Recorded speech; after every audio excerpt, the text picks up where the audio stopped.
Mini আজকে আলমারির উপর উঠে বসে রয়েছে। দেখো আলমারির উপর উঠে কী করছে তোমরা সবাই দেখতে থাকো। এই জানলা দিয়ে অনেক সময় কবুতর আসে কিন্তু কিছুতে ধরতে পারে না। আজকে পুরো আলমারির উপর উঠে গেছে। এই দেখো কবুতরটা জানলা কাছে এসে বসে রয়েছে। আর দেখো ওকে কী করছে, মানে টার্গেট করে রয়েছে, কিন্তু ও তো বুঝতে পারছে না যে এটা নেটের বাইরে। দুজনের দিকে দেখো টার্গেট করে তাকিয়ে রয়েছে।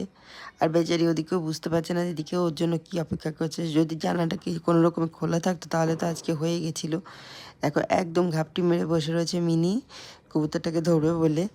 আর ভাবছে কি করে আমি ধরবো, নেটটা না থাকলে এতক্ষণে হয়তো ছিঁড়ে বুড়েই খেয়ে নিত। আর কবুতরটাও কতক্ষণ এখানে এইভাবে শান্তিতে বসে থাকতো তার কিছু জানা নেই। কি সুন্দর দুজনে বসে রয়েছে একে অপরের দিকে তাকিয়ে। দেখো সবাই জানে যে আমি ধরতে পারবো না, ও জানে আমাকে ধরতে পারবে না, তো সেই জন্য নিশ্চিন্তে দুজনের দিকে তাকিয়ে এইভাবেই রয়েছে। তো কেমন লাগলো আজকের ভিডিওটা? যদি ভালো লাগে তো লাইক অ্যান্ড শেয়ার করে দিও। আর যারা আমার চ্যানেলে নতুন এসেছে তো প্লিজ সাবস্ক্রাইব করে দিও। এরকম যদি ভালো ভালো ভিডিও দেখতে চাও তো তোমরা আমার পাশে থেকো। আর তোমাদের ভালোবাসা আমার জন্য খুবই দরকার। আর তোমাদের ভালোবাসা পেলে আমার চ্যানেলটাকে আমি একসময় আগে নিয়ে যেতে পারবো। তো থ্যাংক ইউ বন্ধুরা, তোমরা সবাই খুব ভালো থেকো।